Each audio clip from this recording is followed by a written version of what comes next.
And I give you your hosts, Melissa and Steve. Welcome to In the Weeds Live. How you guys doing? Excellent. You know, early morning here in Utah. What about in Wisconsin? No, it's later. Yeah, I think that's it.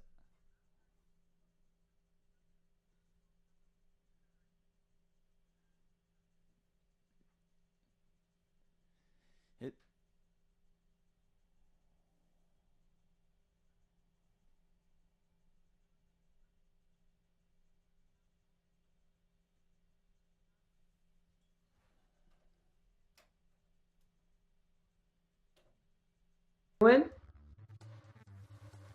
What's up, everybody? How's your Saturday, guys? Hello?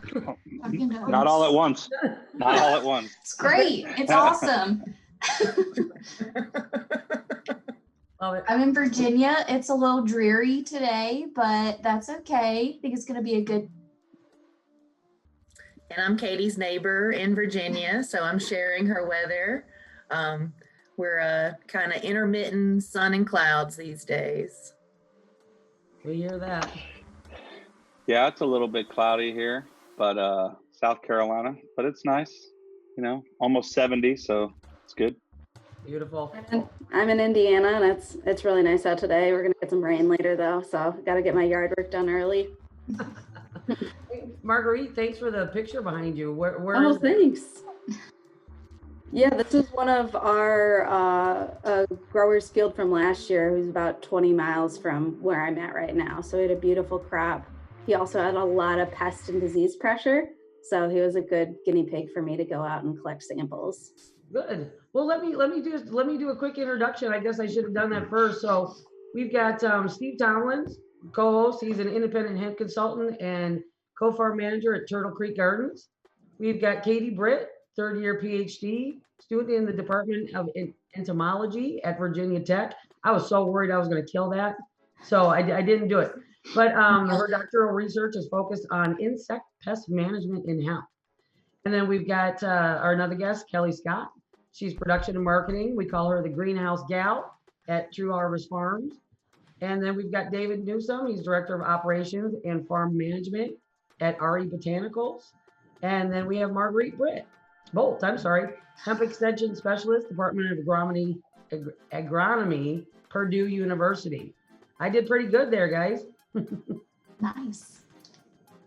So what we want to do is we want to start really quick this morning. We have a lot to cover, so we want to jump right into, why we're all here. We're here for the farmers, and this is our third podcast in a series of 6 meant for the farmers. And our normal host, Clint Smith from Sunbelt Hemp Source, is normally here with us, but he's out traveling from farm to farm today. So we miss you today, Clint. Hope you're doing well.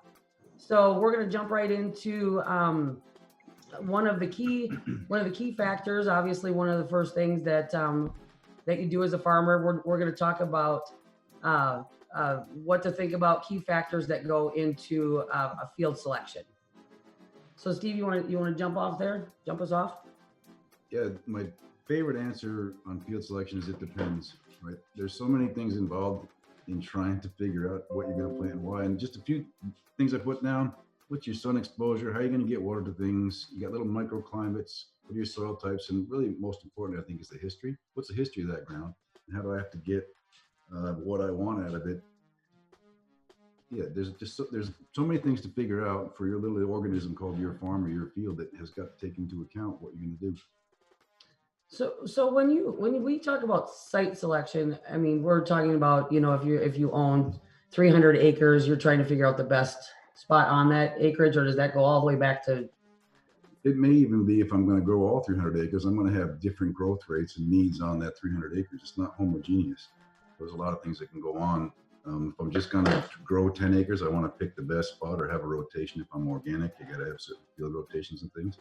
So it's just, maybe I want to clean up a part of a field and I just need to put some hemp in there because I love what happens when the roots are done, the biomass that's later, the organic matter that's left when the hemp's done, I need over here. I mean, just there's so many things about why I want to grow this. If I just want a premium flower, then that's going to dictate some of my my decision making.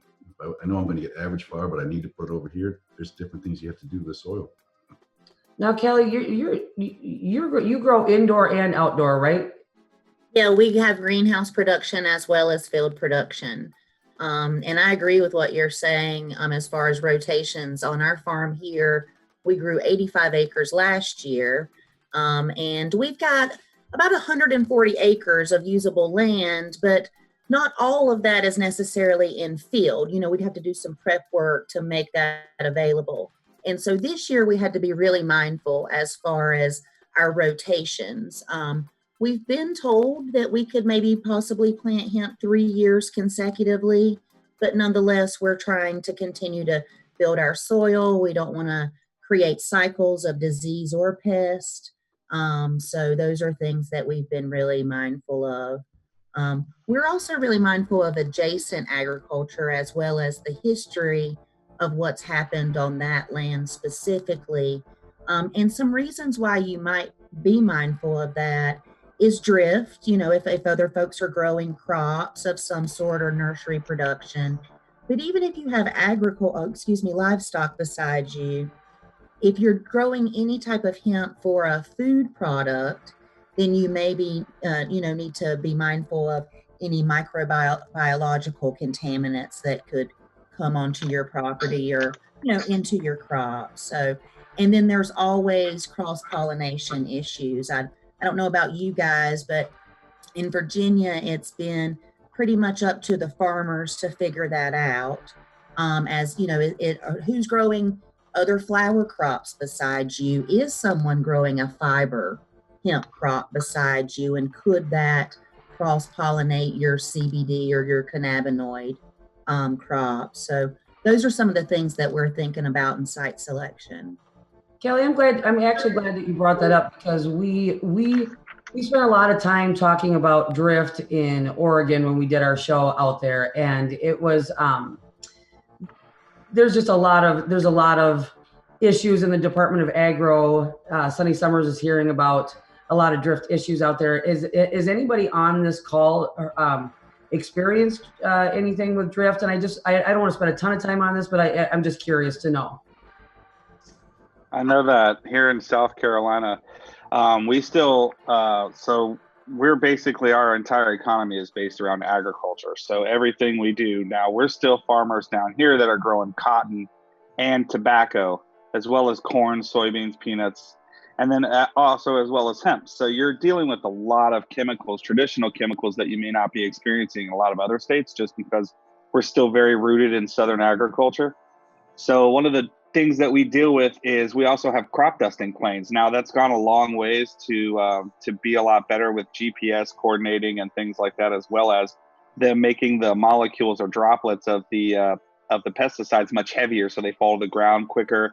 They don't like to spray during certain wind climates and things like that. Now that doesn't halt the farmer next to you spraying his cotton or something like that on windy days. But something we also deal with heavily here in South Carolina, because we have a lot of flat area, is we get a lot of rain, heavy rains during certain times of the year.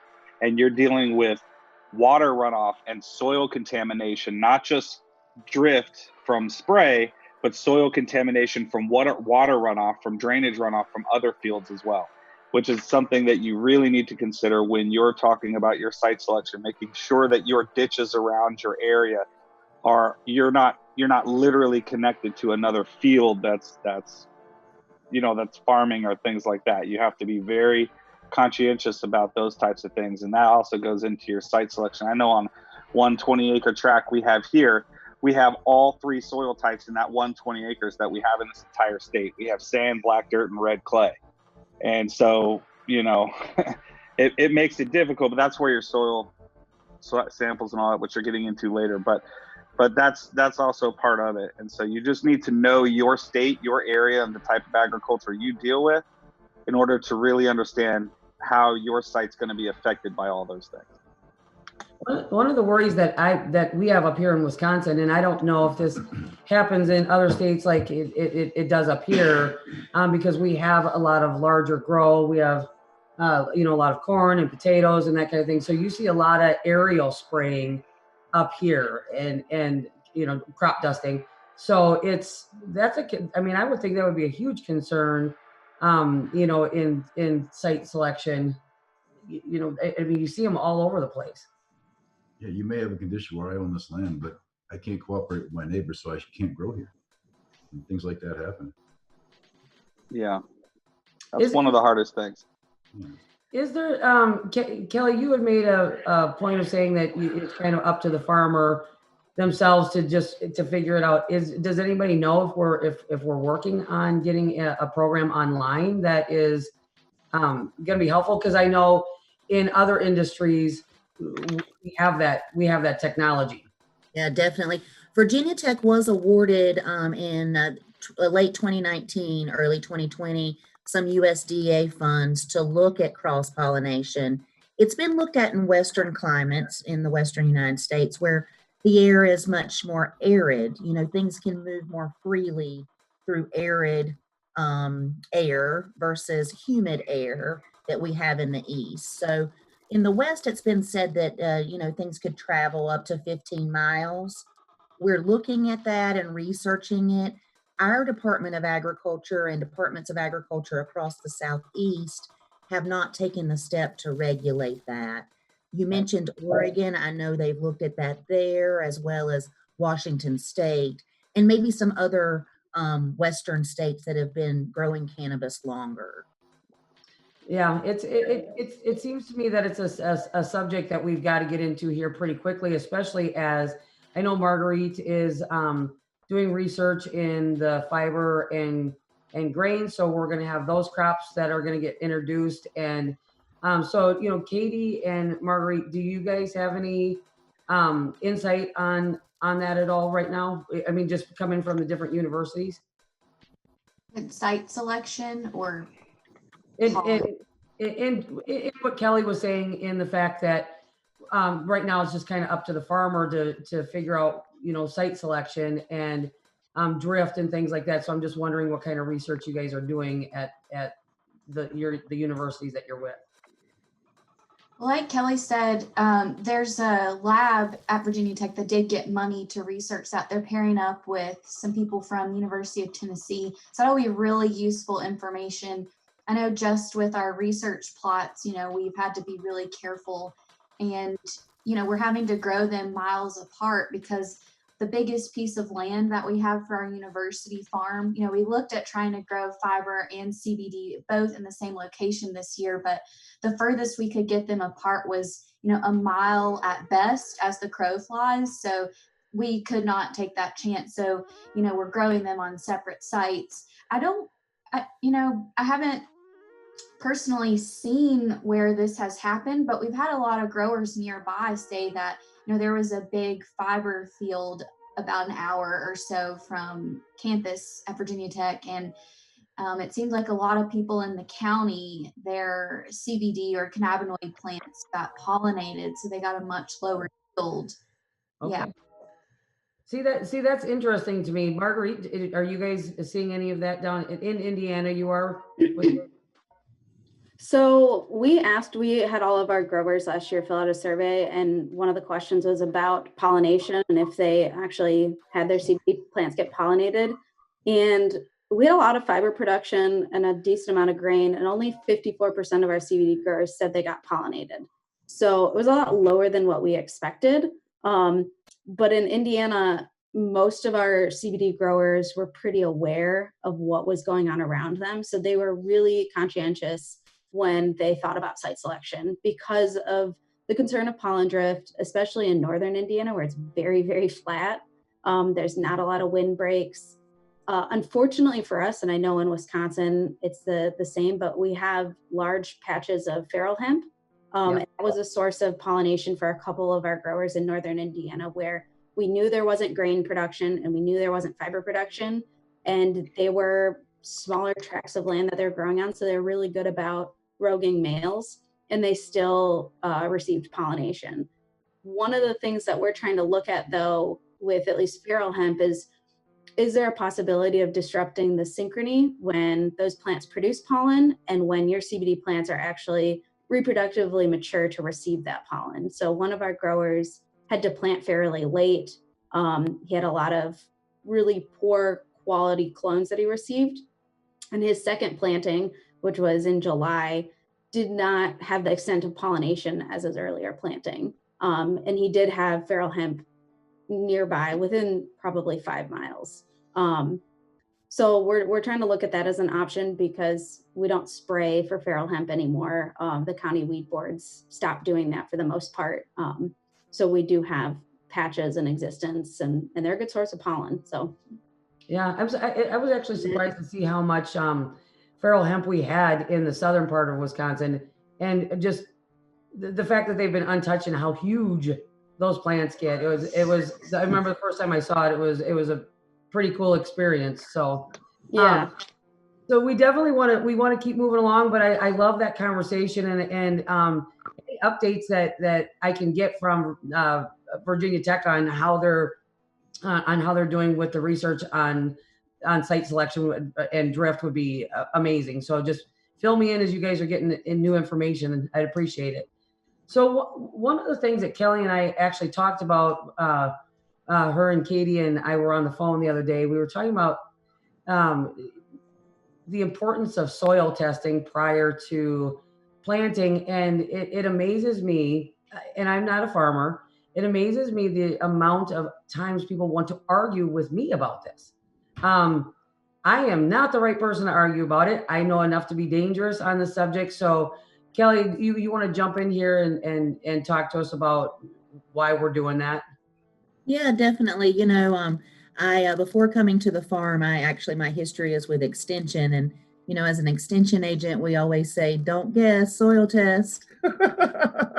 Right. And so that's not only true to find out about the nutrition that's in your soil or the available plant nutrients that are in your soil, but also the pH and the buffer capacity of your soil, so you know what you're working with. And again, that goes a lot back to that site selection conversation, and how, especially if you're growing outdoor in a field, not all soil is going to be the same. And so how you're going to have to treat that differently and break your soil test up depending on the topography of your farm.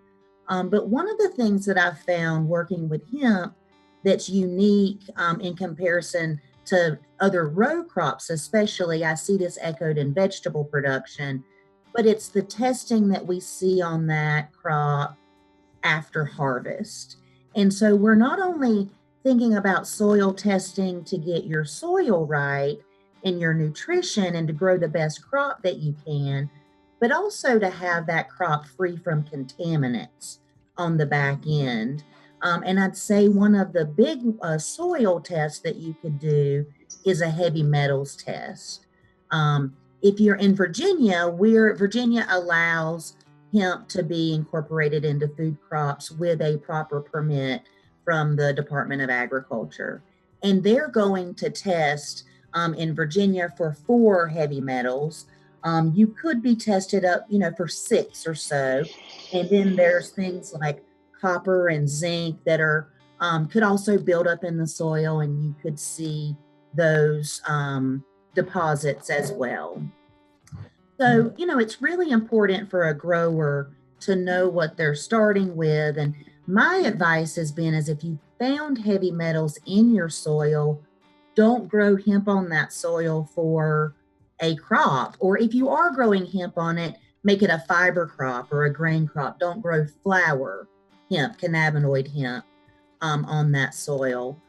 One of the advantages to growing hemp on a heavy metal soil would be that it's a hyperaccumulator. It's going to clean the soil, but it's an expensive way to clean the soil. So if you were looking at doing something like that, you might look at a fiber crop or other crops that could pull some of those metals out and grow hemp on that land at a later date. In Virginia, we are also tested for microbials. And so that goes back to that any type of biological soil amendments that you might be putting on your farm or that could run in to your farm. So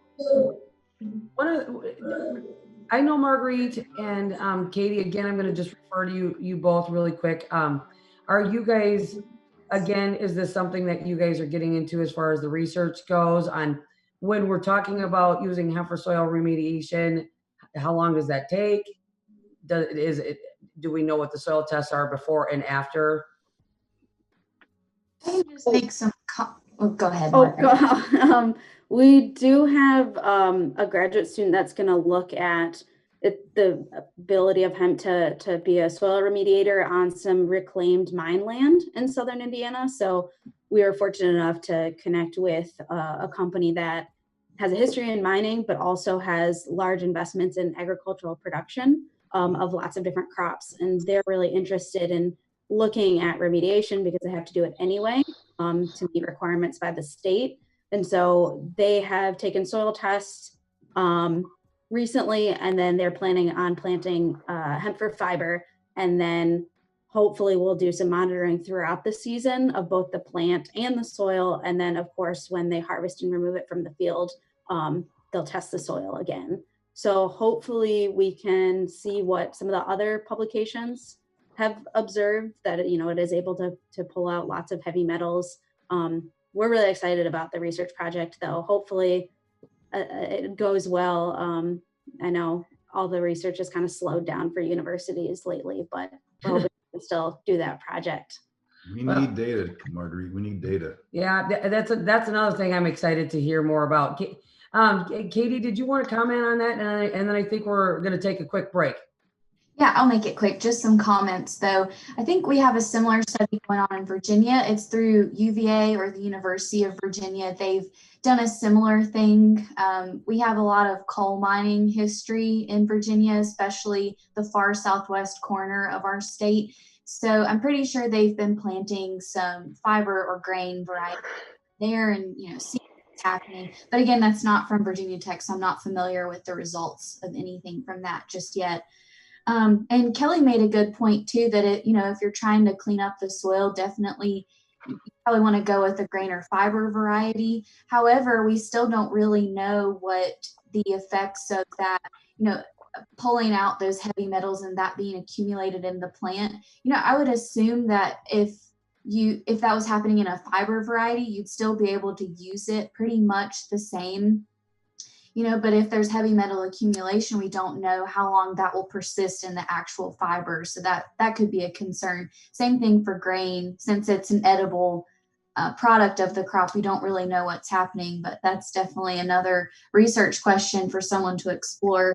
And then the final thing I wanted to say is that one of the growers I worked pretty closely with in 2018, he grew CBD, did a soil test before, did everything he was supposed to do. Everything looked clean. After he harvested his plants, there ended up being, a nice heavy metal accumulation of arsenic in the plants.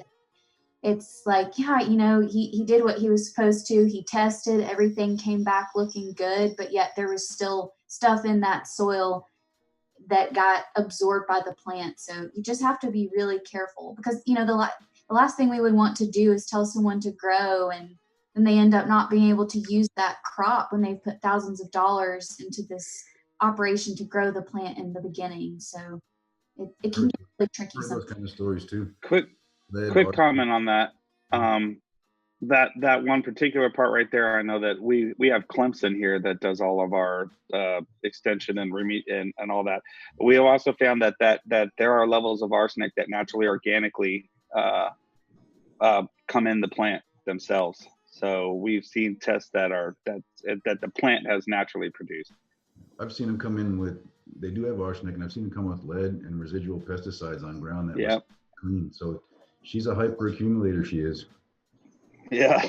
I learned something every day from her, for sure. Break time? I think it's a break time. All right, and a message from one of our sponsors, Sunbelt Hemp Source. Here we go.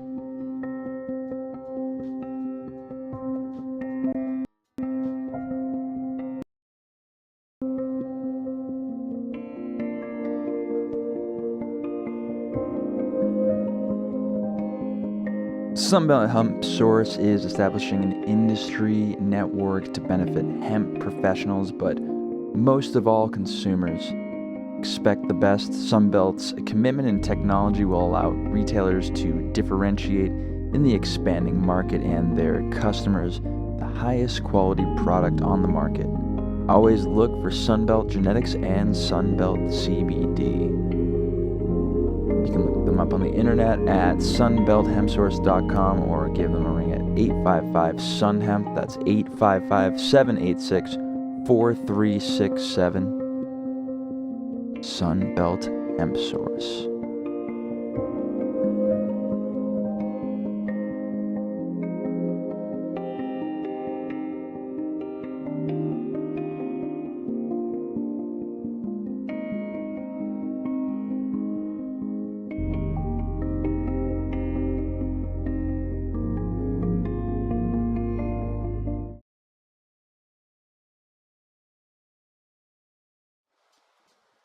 In the Weeds Live is brought to you by U.S. Hemp Growers, Conferences and Expos, Sunbelt Hemp Source, as we were just speaking on, Hemp Harvest Works, Bish Enterprises, and Elite Extraction. You can get podcasts at intheweedslive.com.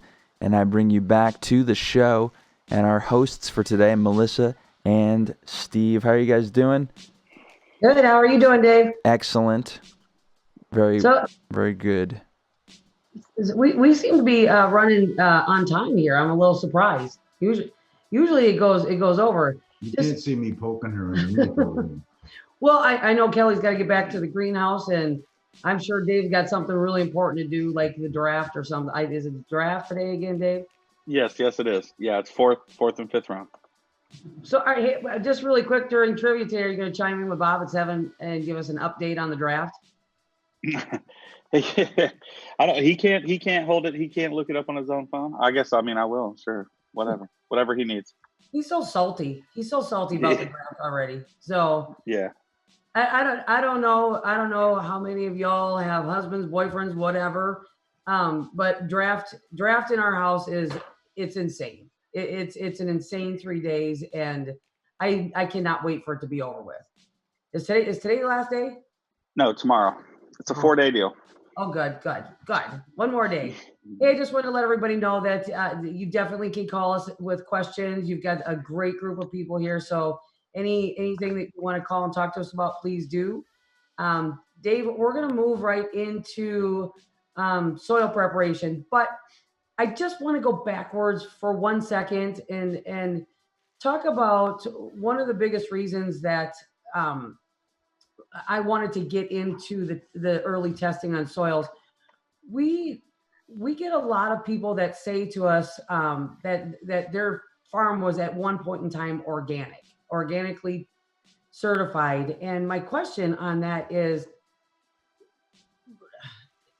how often do you have to be recertified? And if a property has sat for quite some time, does it still qualify it as organically certified? Because I have to tell you that while to some of you guys that might seem to be a simple question, there is a lot of confusion in the industry on that. So I'm not sure who to hit with this question. So if somebody could I'll tell you the way it works for our certifications is for a land to qualify to be organic certified, either one of two things. One, you've been growing organically on it for the last few years or several years or whatever and can prove those things. Or two, the land has sat barren or feral basically for 3 years. And that allows the soil to basically remove all of the things out of it. And then, of course, the soil tests have to prove that soil is clean and free of contaminants that would classify as pesticides. And then you can get your land certified organic, and then you have to get recertified every year. We have to go through our certification process, just submitting all of our paperwork, proving that we've planted cover crops on each piece of land. Whenever we're done planting the hemp crop, we have to plant a cover crop before we can plant another hemp crop, just to keep the soil right. So that's where we're at here anyway. And I would change the vocabulary a little bit. We don't call it recertification, but I have an inspection to validate that I am certified. Correct. Would mean I would have lost it and need to get it back. I just have an inspection every year, and all my paperwork's got to be in order for my organic system plan that I agreed to for the certifier. which is compliant with NOP and all that good stuff. If anybody has questions about it, it is somewhat confusing, but I just went through our whole OSP on our farm for our vegetables and hemp, and there was 154 questions you got to go through. A lot of them are yes or no, and it's just a matter of following the 3-year minimum on land that hasn't been used. It could be 40 years, it's just fine, right? But no less than 3 years. I'm going long. You have to keep your certification by getting inspected every year. And last year they actually did residual tests on some of our crops to prove that we didn't have any residue from the neighboring farm. So it's there's a lot of questions to be answered. It's not that complicated, in my opinion, but it is thorough. And I believe in the integrity of the label, even though I have problems with some of how it's administered.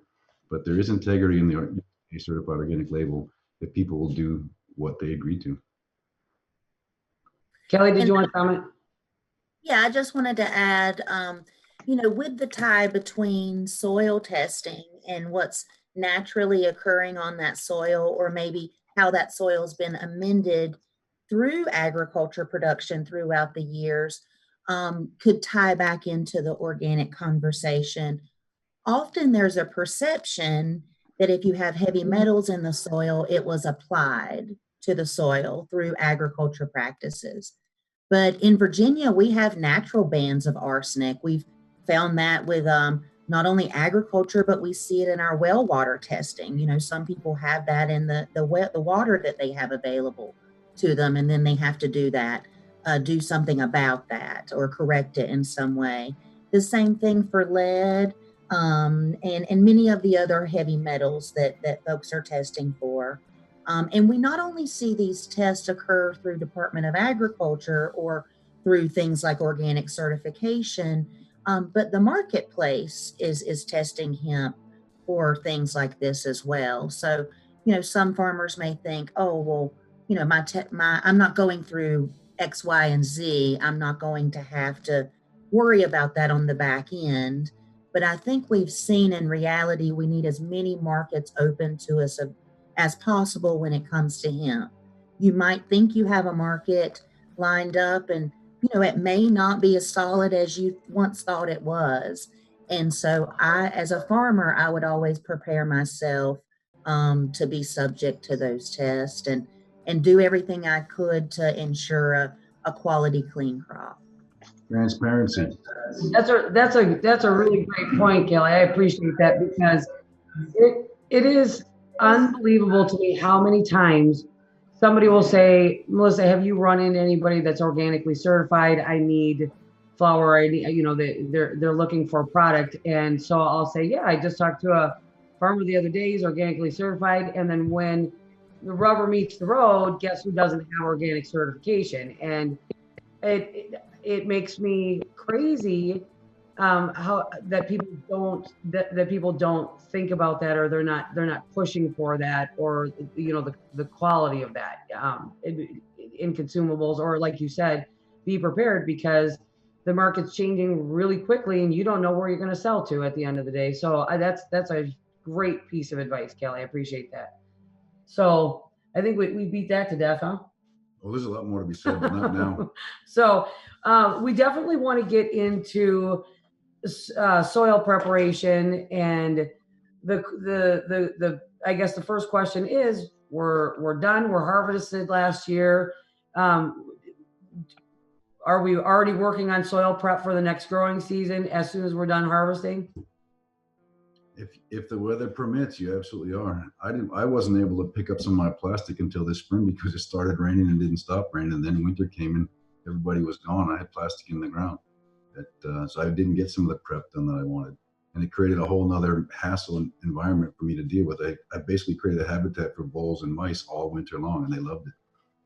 Right. So now I have other issues to deal with. And my pest management is going to be for next year. So soil prep never ends for me. I'm always thinking about 6 months or a year from now what I've just done to this soil, because I just destroyed it with my rotavator. So soil prep is ongoing. For a growing season, again, the history and what I did last year, has it ever been turned over? Is it sod ground? Is it what was in it last year? If I had plastic culture, now I got ridges in my field that are a pain in the ass. If it was just vegetables for me, I have a whole nother structure in there. I could subsoil it differently or scratch it up differently.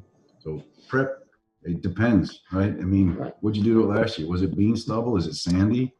It's all going to require different methods. So it should never be away from, if you want to be a successful grower of anything, it doesn't work without the soil. Go hydroponic somewhere else if you will. I like soil, not to be offensive, sorry. But I think the soil prep, that's what we're talking about, so I'm okay. I'm rambling. You're doing just fine, Steve. I feel like, does anybody else feel like Steve has a lot of passion for this particular portion of the show? You just keep rolling, Steve. He's got some opinions for sure. He's over here twitching. I'm sweating. Twitching next to me because we're talking about this. So, okay, so let's walk me through when we're ready. When up here in Wisconsin, when the ground is thawed, what are we doing? It depends.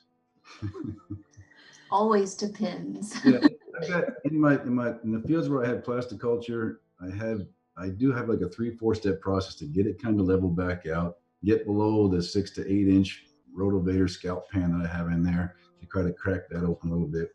It dries out a little earlier, then I can put my amendments in there, which are not going to get into those new cracks, and I incorporate those things. Depending on the timing of when I'm going to plant it, I'm probably going to throw down a rye or an oats crop just to get some coverage on there and not let it just be bare soil, which is part of my organic system plan that I need to keep. And we're also part of the Real Organic Project. You can look that up one day. It's the original people that started the organic movement before it became co-opted by the USDA. You can quote me on that.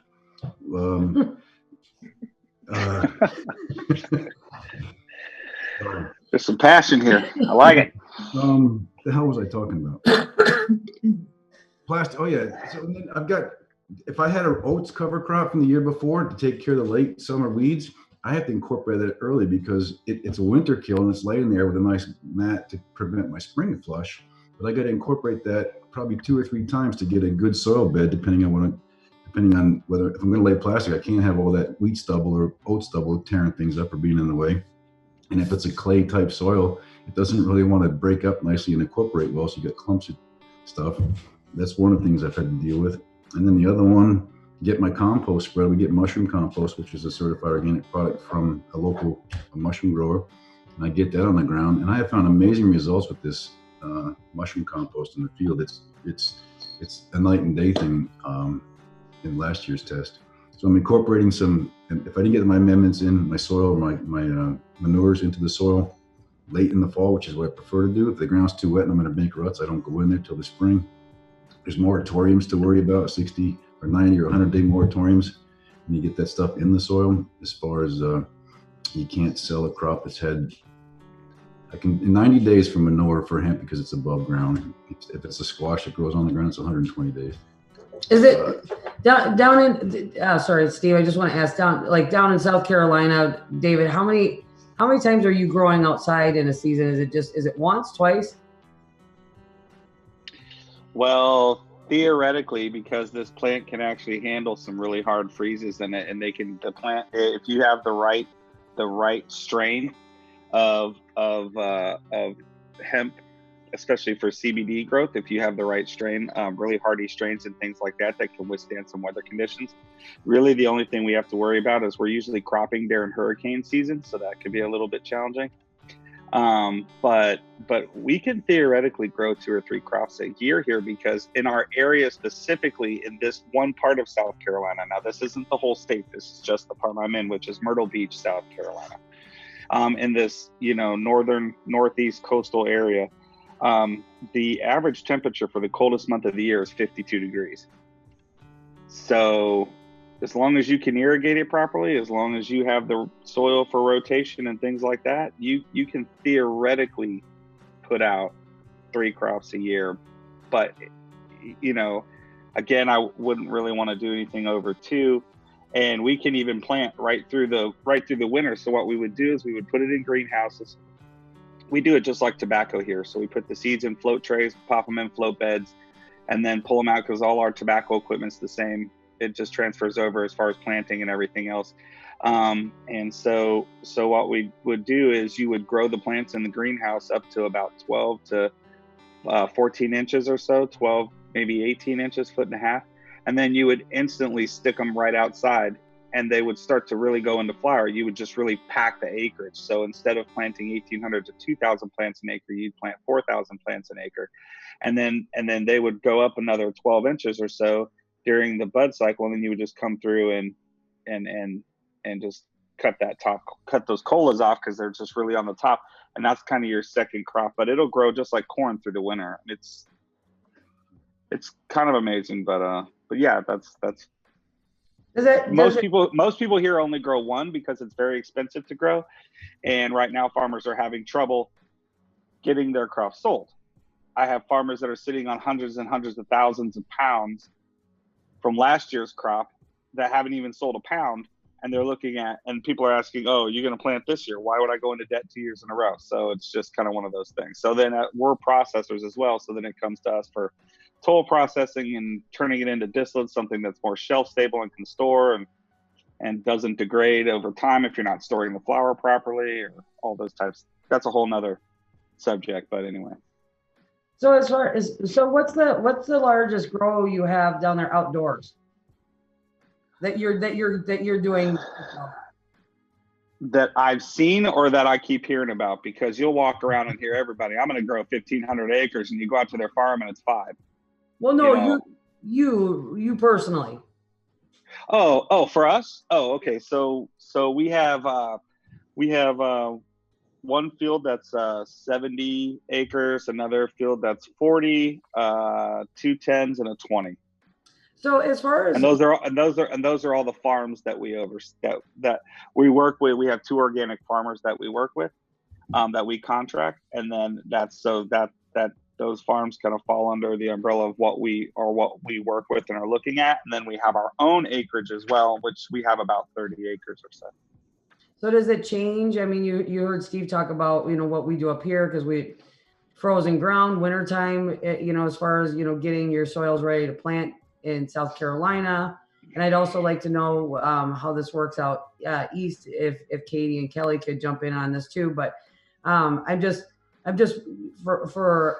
for us, we're looking at planting once a year. You're getting 2-3 grows. What's the difference in getting your soil prep?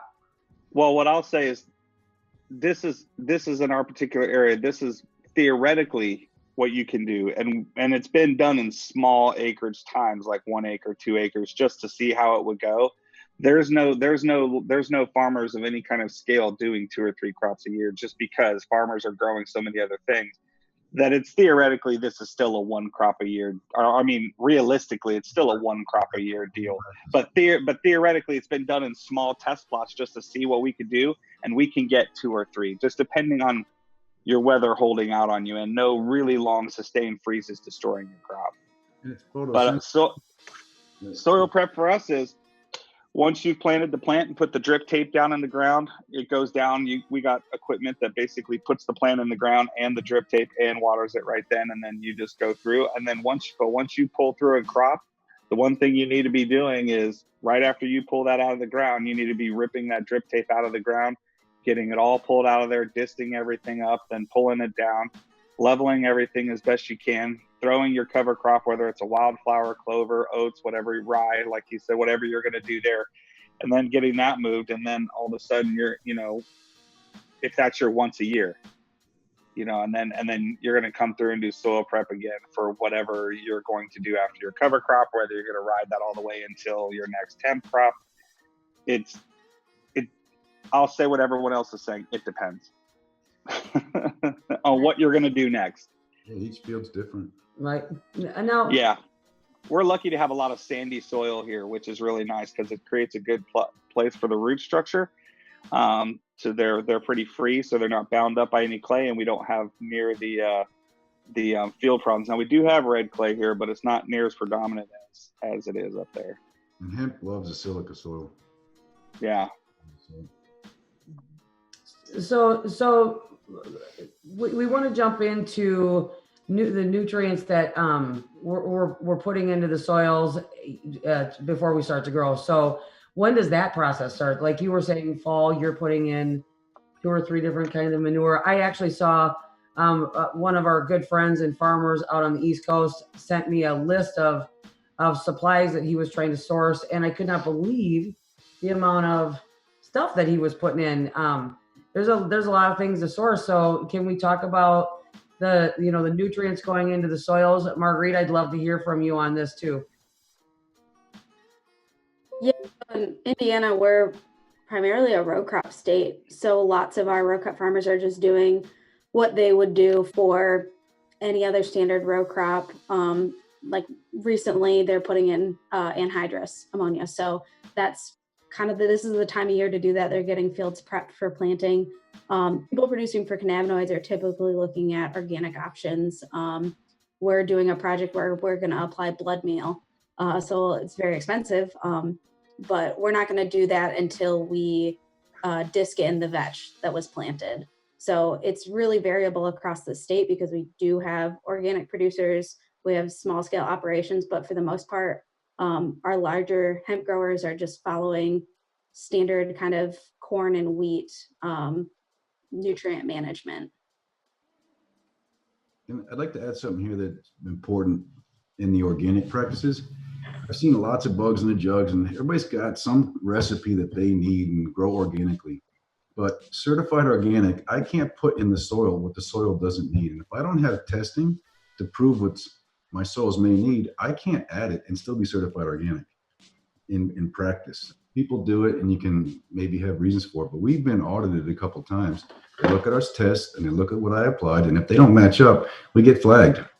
So the soil tests are really conditional upon what I can apply to the soil for my amendments, just to be noted. So anybody that grows organically that doesn't have an OSP and an inspection, you haven't grown organically. The word organic is trademarked. There's a reason why we are certified organic. That's the purpose. Go ahead, David. Yeah, that's the point I was going to make, was that we're a USDA certified organic. I mean, and we're seed to sell. We're vertically integrated, so we're certified from our dirt all the way to our final product. Each individual step. So we have an enormous level of certification process we go through. But that's exactly right. I was going to say the amendments to the soil strictly depend on what the test tells you can put in. Right. So all those different things, because of organic, that's not for everybody, but that's just specifically for organically grown farmers, because it violates your certification if you just go willy-nilly adding whatever you think. Yeah, it's a formulaic approach because the soil's got a whole nother life in it that they don't test for. And that's where your relationship with what your ground is and what your farm is all about. And you still got to work within the realm of the damn rules, but there's a reason it's certified, and there are things you have to adhere to. Thank you, David. That was good. Yeah, you as well. That was also very good.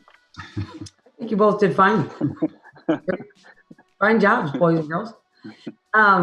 Katie, one of the questions that I have, and I might be skipping around here a little bit, but you're doing a lot of research on pest management, and my question, and as we talked the other day on the phone, when does that start? When you're thinking about planning a field, obviously, you have to do, research, but I know that we've had so many issues on what pesticides we're able to use. And so I'm just curious as to when that process starts. Quick note, it never ends.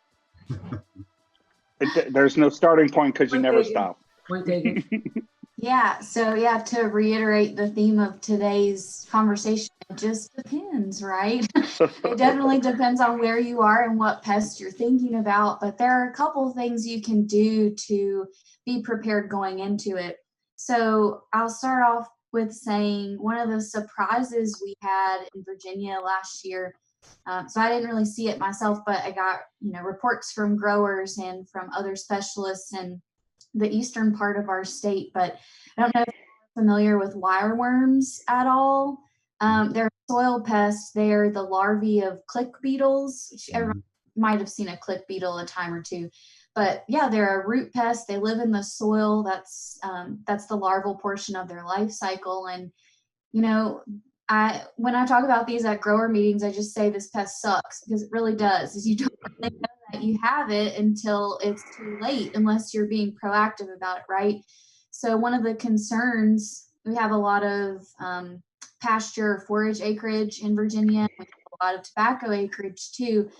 But one of the key things you can look for, especially if you're rotating into a field that was a forage or pasture land, there's a greater likelihood that you'll encounter wireworms, but you need to scout your field before planting. So that fits in with soil, but what you can do is, go throughout the field, dig up a couple areas, being really random in your selection, but dig up some soil, sift through it, see if you see any wireworms. Another thing we tell growers to do is, dig up a couple of these areas as well, plant some oats or corn seeds, not for a crop, but just in a couple locations throughout the field. So you're getting a couple of plants coming up at the time. Give it about 2 weeks after you planted these seeds and see if it looks like there's any damage to the plant, at which time you could pull it up and examine the roots for damage. So that's kind of my proactive bit. You can definitely be careful in, selecting where you plant it. So one of our big pests, the biggest pest, I think it's not an if pest, it's a when you're going to see it pest, is corn earworm. It loves this plant. The moth is highly attracted to it. Moths come in, lay their eggs on it, worms hatch out, feed directly on the marketable portion of the crop, which is the bud or the seed if you're growing it for grain. But, I guess I would advise not really planting next to a big agricultural production field if you can help it. I know, it always depends. You kind of just have the land that you have available. Everyone doesn't have the luxury of planting, far away from other crops. But at the end of the day, I still think hemp is really attractive and it's going to get a lot more pests than these other traditional row crops. But you could make some choices if you can. Marguerite, you want to add anything? Hey, Marguerite? Yeah. I think there's going to be a lot of discussion on this. I know we have to take another quick break. So can you hold that thought for me for just a second? We'll take the break and we'll come right back. Yeah. Okay, thank you. You are listening to In the Weeds Live, brought to you by U.S. Hemp Growers, Conferences and Expos, Sunbelt Hemp Source, Hemp Harvest Works, Bish Enterprises, and Elite Extraction. Get your podcasts for this show at intheweedslive.com. Now, here is some messaging from Hemp Harvest Works.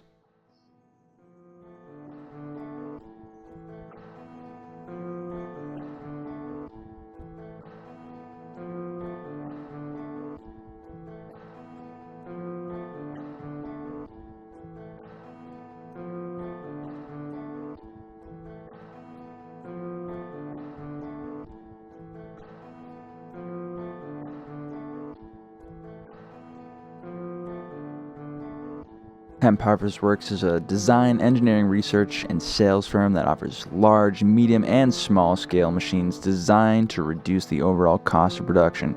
In addition to offering machines, we work to connect growers with custom harvesters capable of delivering above-average results and provide consulting services for growers and harvesters seeking quality information. Hemp Harvest Works. And now back to the show.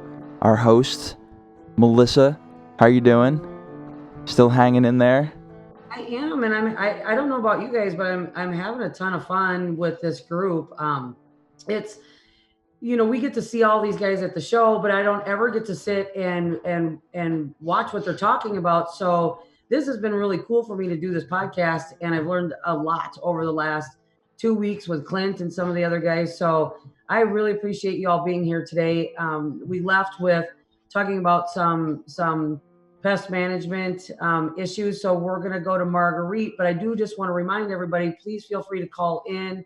I feel like we've got just an amazing group of people that can answer these questions. And trust me, I know you've got them because you call me and ask me. I'm not the right one. So go ahead, Marguerite.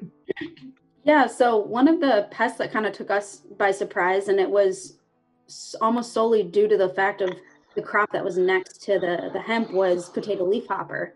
So this is a pest historically that has been written about on hemp, but we haven't seen damage. So not that characteristic hopper burn you'll see on alfalfa or potatoes.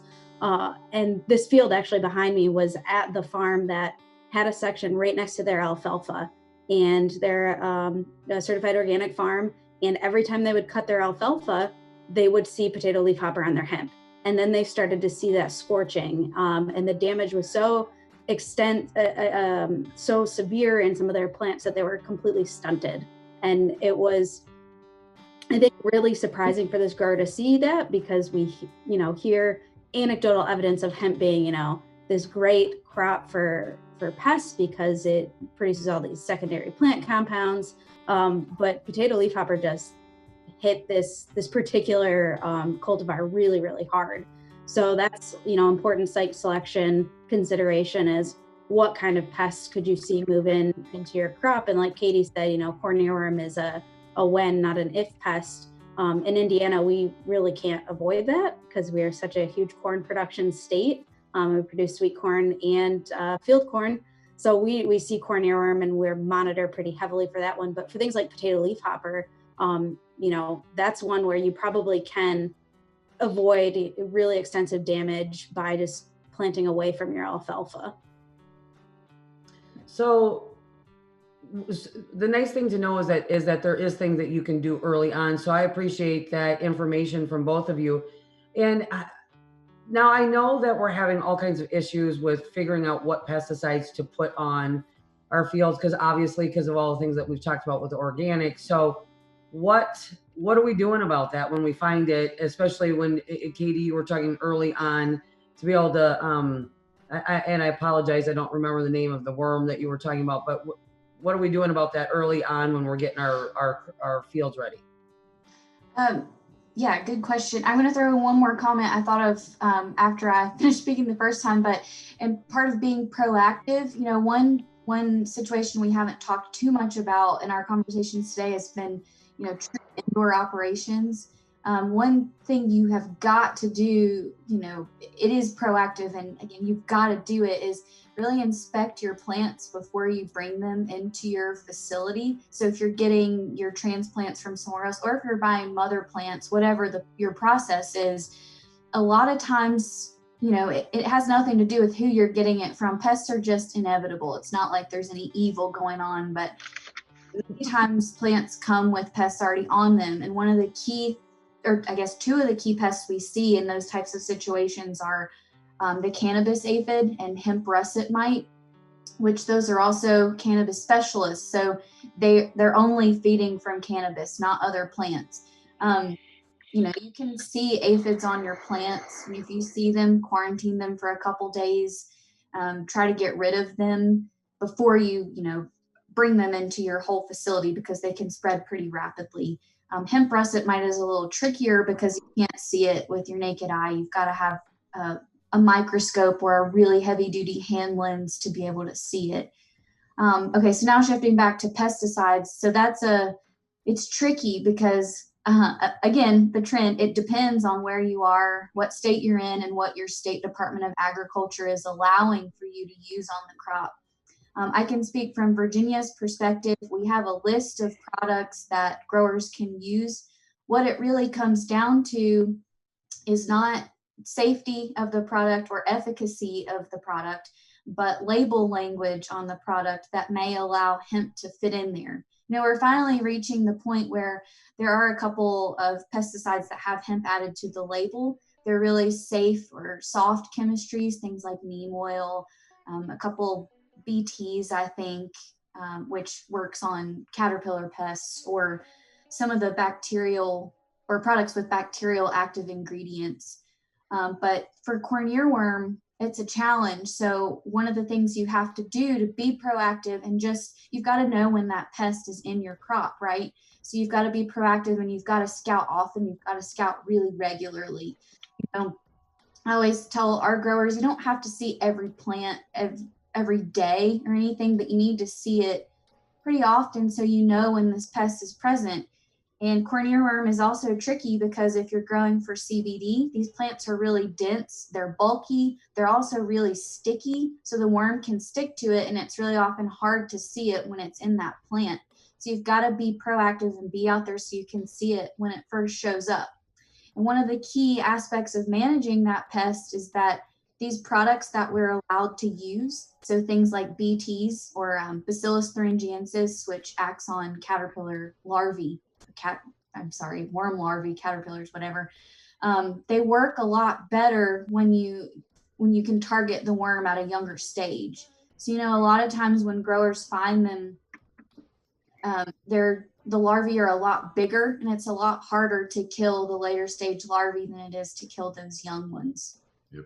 Other product I want to mention is this product, the trade name would either be Gemstar or Heligen, but these have an active ingredient that's a virus. So it's called the Helicobacter nuclear polyhedrosis virus. And those are really big words. That sounds scary. How about Yeah, but it just targets. You can post that. Yeah, it targets this specific pest. It's a virus that will kill it. It takes about a week or so to be effective, but I think it can work really well if the larvae are spotted early enough. I know I keep talking. One last comment. These BTs, they don't have as good of efficacy as other products like spinosad, which works really well at killing caterpillar pests. I don't think any states have spinosad on their list that's approved yet, which is unfortunate because it works really well.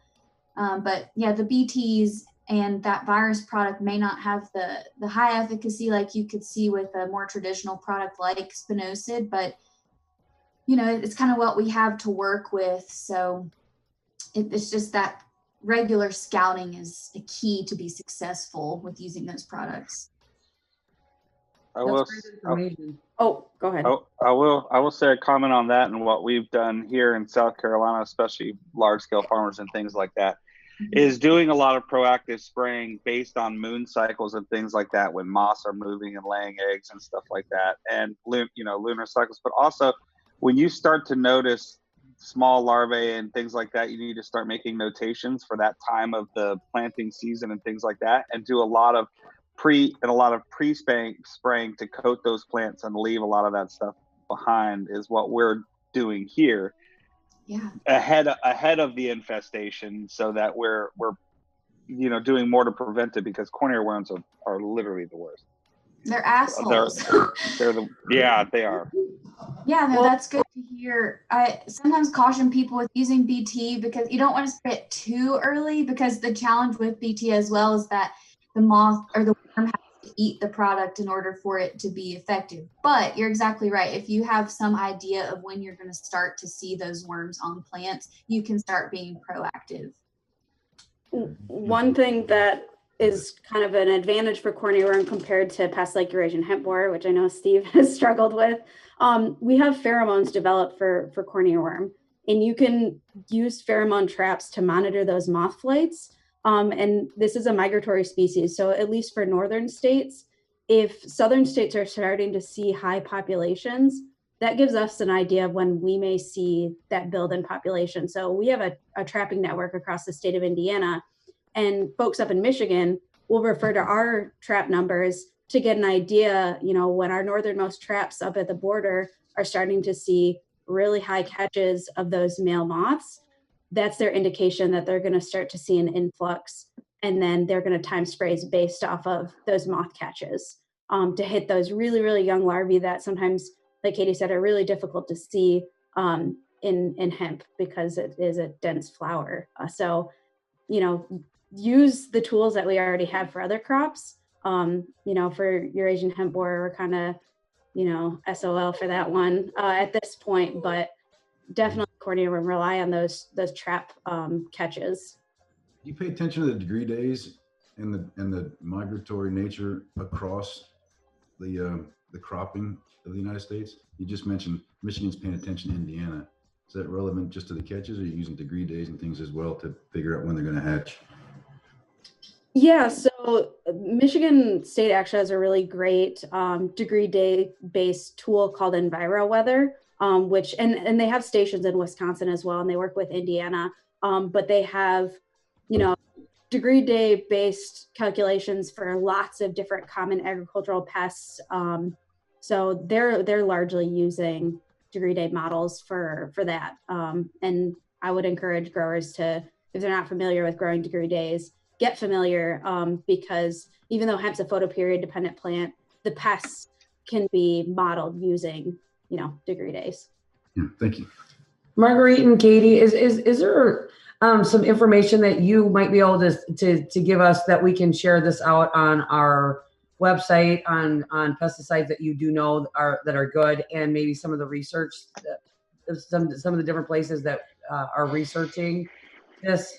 I feel like this is a huge conversation. We probably could go on for days and days about it. So I'd like to just at least be able to give people some follow-up material. So anything that you could set us up with, that would be great. I'd appreciate it.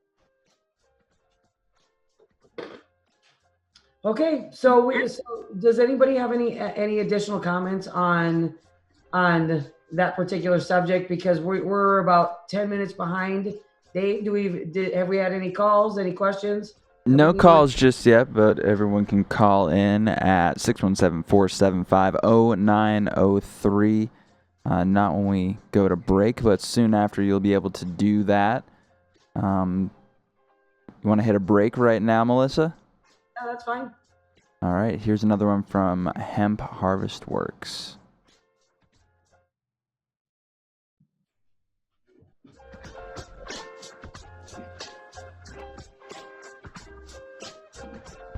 Hemp Harvest Works is founded by Andrew Bish of Bish Enterprises of Giltner, Nebraska in December of 2017 and operates in affiliation with Bish Enterprises. Hemp Harvest Works organized to help solve the mechanical needs of today's hemp producers by providing both mass market machines and custom equipment for growing and or harvesting hemp. Hemp Harvest Works offers products from companies like Bish Enterprises, Chechi and Magley, Farmer's Edge, Pure Hemp Technology, and many more. Whether you're looking for a transplanter to put your clones or seeds in the ground, a super crop header or hemp handler to harvest your hemp, or a boss to process your hemp, Hemp Harvest Works can provide you the solution needed. And now back to the show. This is In the Weeds Live with our hosts, Steve and Melissa. We're back. We are. We are going to, I'm going to let Steve take over here for a little bit. This is more of his expertise. We're going to spend, Dave, let's spend about 10 more minutes on this. See if we've got any calls. If not, let's let everybody get on with the day. Sounds like a plan.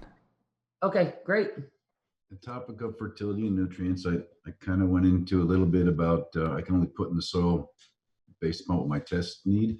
I'll just give a quick example of what happened on our farm this year. All the cation exchange and all the ranges where everything's supposed to be on my nutrients were pretty much in good shape because I've been putting a lot of minerals and organic fertility on the soil for a while. But my pH in the vegetable operation continually creeps up. So I'm sitting around 7.5, 7.6, 7.4 in some of my fields. All I really needed to do this year was add some sulfur. And at the rate they want me to put it on, I'd probably kill everything in the soil and around it. So I have to slowly add a sulfur to bring the pHs down. But I know I'm also going to be affecting the biological life in my soil by putting sulfur, because sulfur kills. It's a sulfur drug. Everybody put a sulfur drug on a scratch or something, wouldn't go away. Same idea. So fertility of nutrients is very specific to your ground, and it often the reductionist approach became very formulaic. Give them NP and K, they turn green, we put it in the store, we make money. And a relationship with your soil lets you pay much more attention to what's going on, how your plants presented themselves, how well they flowered. Yes, everything was right in the soil, but the damn things didn't grow. Isn't just put it in a calculator and figure out what went wrong. There's so much more going on. So it's a wide open place for discovery, and there are formulas that do work if you just want stuff to grow green. But if you really want healthy soil, there's much more involved in this thing. So the soil testing can all be wonderful, and the plants don't grow well because there's other nutrients that aren't tested for that the plant needed. And there's I keep using the word relationship, but there's a lot that goes into your understanding of this plant that you want to give her best to you. And she may surprise you, even though you thought everything she needed. Kelly? I agree with that. And one thing that we've used on our farm is not only the soil testing, but also tissue analysis, actually testing a tip of the plant. We found that last year we had a deficiency in a micronutrient boron, which I think with hemp production, as I've talked to other farmers, might be a common thing that we're seeing. So sometimes those soil tests aren't going to give you all of those those micronutrient recommendations. So you may have to look at tissue sampling or tissue analysis, and finding a quality lab that can do that for you. But sometimes by the time it's in the tissue, if it's a deficiency or toxicity, it may be too late in the game, so, but I agree with you. I think soil is a huge key component. It is that living organism, and any way that you can work to build your soil, whether you're organically certified or not, is a huge thing. We use cover crops in our hills of Virginia. I'm in Southwest Virginia, not only to build our soil, but also for erosion control, and things like that. So, yeah. Another one of the things about nutrients, we do use drip irrigation, and I do use this little dosimeter that I built. You can buy them for a couple $100 or build one for $100, and you can inject stuff into your lines. The phrase bugs in a jug, we use something from a company here in Wisconsin, and where I've used it and not used it, I can see a difference. But I'm injecting microbes and things into the soil that may not be native, that I have to keep putting back into the soil because they don't live there. Again, a formulaic approach is go get somebody's bugs from a different part of the planet, put them in my soil, and then wonder why my soil is still not alive, because it's not a native. If I have a woodland soil and I put in nutrients from a prairie soil, they're not going to be healthy there. They won't live. They may help a root zone for that particular grow, which is valuable. But in the sustainable environment, I got to keep buying imports into my farm. I'm not really sustainable at all, which I think you can go into the Netherlands, not the country. You can go into the far reaches. There are indigenous people that have been growing corn on the same ground for centuries, and the corn's healthy because they know how to take care of the soil. Has been learned to be a symbiotic relationship with the humans, the plant, and the bacteria that keep it alive. So when it comes to nutrients, you can go get your formulaic and your box of stuff, and it will work. My approach, and I guess is that passionate area, I think there's something more that you need to incorporate into your existence if you want to be really intimate with these plants. Not everybody wants to be intimate with. I harvest with my hand and not a machine. Sorry. And I believe in them both. There's not right or wrong here. Trust me, I'm not. Please don't take any thought that there's right or wrong here. Well, maybe. He just likes to be out there rolling around in those plants. Yeah. That's good though. Can I revisit the BT conversation from a few minutes ago before break? Just to step back for a second. Katie or Marguerite, have you guys found farmers talking about resistance to BT? I know there's 4 different, I'm familiar with 4 different formulations of BT, and how important it is to rotate those formulations. But overall, are you seeing resistance? Oh yeah. Like you said, there's 3 key kinds of BT. They're all BT, right? But there's different strains of them. So we have BT Azawi, then BT Kostaki. I guess the one maybe people think of the most is Dipel, like that formulation of BT. That's a Kostaki. Not seeing good efficacy with that. It's moderate, but not what people want. The product, honestly, that we've tested and seen the best results with so the trade name is Zentari. It starts with an X, but it's got both the Azawi and the Kostaki in it. So I think that's why it's working the best. What do you think, Marguerite? Well, for hemp specifically in Indiana, we didn't have any BT products labeled for use until after the field season was over. So I'm sure growers Actually, I know some growers applied dipel, but I think one of the bigger things, one of the struggles that those particular growers did, even though technically they weren't supposed to apply it, is they didn't hit the larvae at the right growth stage. Excuse me. So it wasn't a matter of resistance. It was a matter of it just wasn't effective on those really big fat caterpillars. But we know through, BT insertion, so genetically modified corn, that corn earworm can develop resistance relatively quickly to BT products. I think the advantage, at least with some of these OMRI listed products, is they're not very persistent. So, you may have populations moving in that have never been exposed to BT because it's just not persistent when you apply it, rather than having it inserted in the actual genome.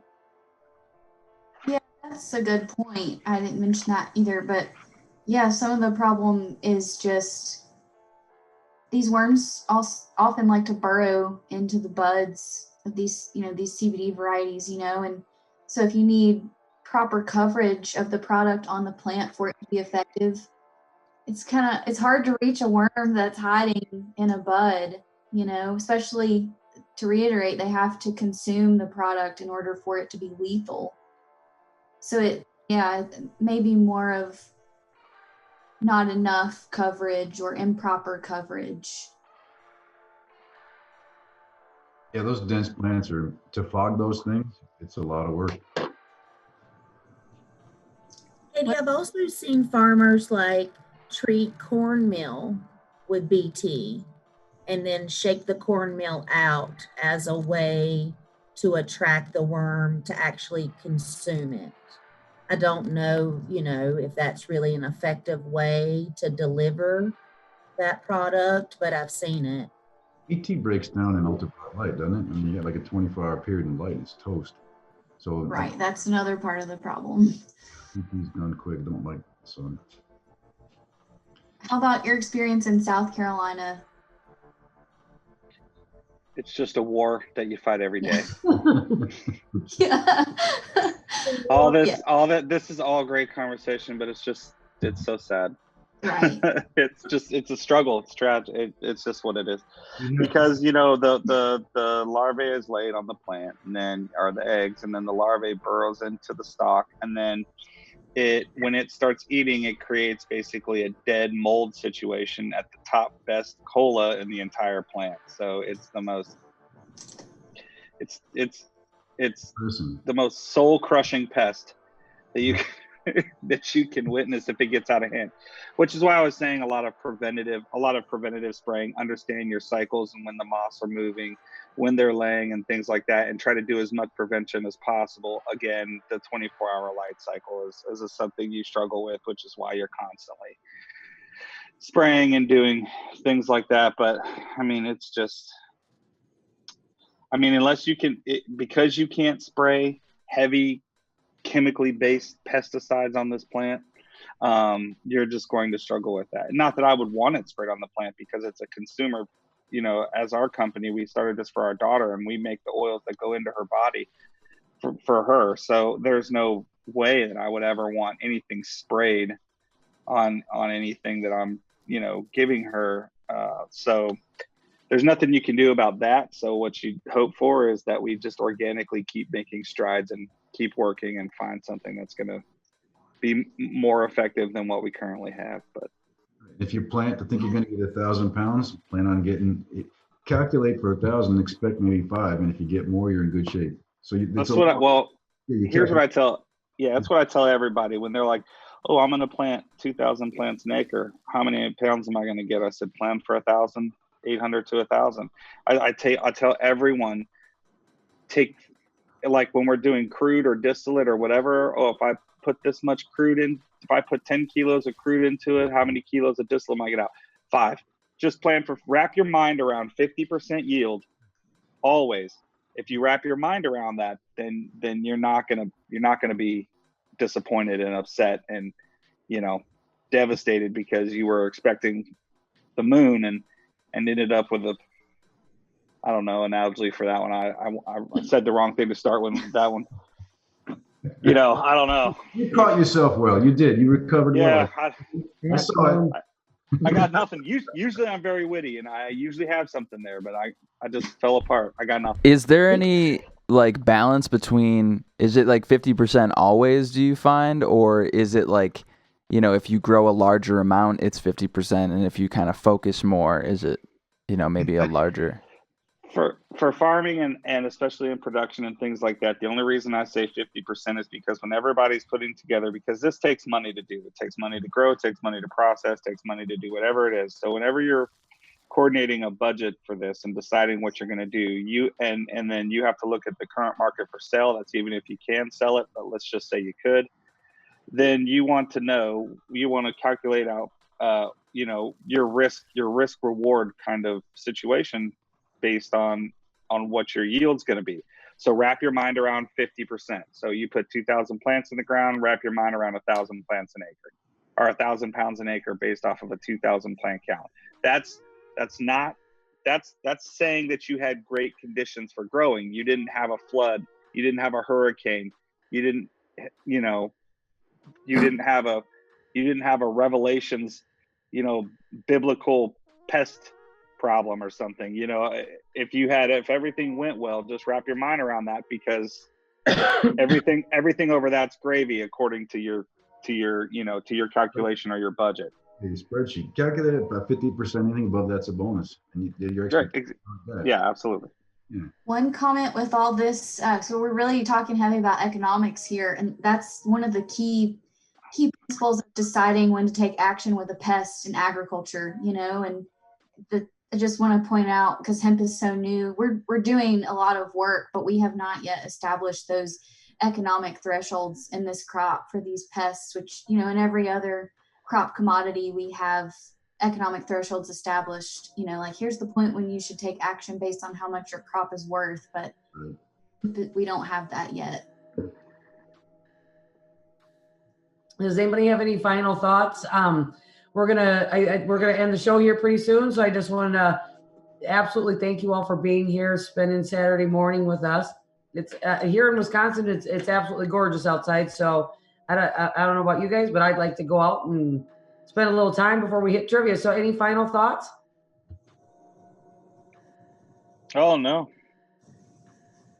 Well, and why would you go outside when the draft's about to start? Are you out of your mind? I'm telling you, David. Do you know, so I just want to tell a quick little story. So in my garage, this is what happens. There's a TV, this TV behind me was set up in our garage. There's chairs around it. And then there's David Newsom on the top of a mic stand, and they're FaceTiming the entire time during the draft. And I don't know if you know this, but there's a Green Bay helmet on top of your head.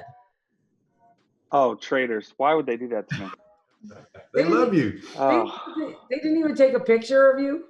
Yeah, no, they took a picture and sent it to me. Yeah. Oh, okay. All right. Good. Yeah, and the cool thing is also because we haven't had a lot to go with so far. The Masters came and went and didn't have a Masters tournament, and so sad and all that. Yep.